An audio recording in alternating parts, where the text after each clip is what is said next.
Formerly, Precision Air, KTW718, arriving from Arusha via kocha wa Young Africans mara tu baada ya kumaliza mchezo wao kule Tabora.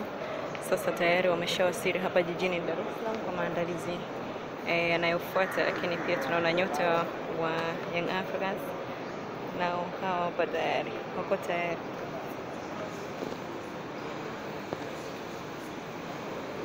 Nzengeli naye huyo hapa baada ya kumaliza kazi mchezo dhidi ya Tabora United kushinda magoli 3, tayari wamewasili hapa. Lakini pia Boka naye yuko hapa, Ikangalombo so hapa Israel Patrick Mwenda naye akiwa tayari amefika hapa. Ni mchezo ambao ulikuwa unatazamiwa kwa ukubwa kweli kweli, lakini kwa namna moja au nyingine Young Africans wao wameweza kushinda magoli 3. Ni kama kweli ilikuwa ni mechi ya kisasi, basi kisasi chenyewe kimelipwa.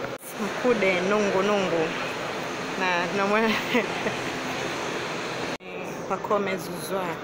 Yes, huyo hapa tayari kumaliza kazi yake kutoka mkoa Tabora. Engineer Health akiwa ameongozana na Prince Mpumelelo Dube, lakini Duke Abuya raia kutoka Kenya. Yes, na hawa hapa wakiwa wanapiga story 2-3. Yes, Jigi Jiara naye benchi la ufundi la Young Africans likiongozwa na mwenyekiti ambaye alikuwa kocha mkuu wa zamani wa KMC. Yes, kwa mbali kabisa ni namna ambavyo wamewasili hapa, kiwepo na kocha msaidizi. Yes, ni Job akiongozana na Kibwana Shomali. Yes,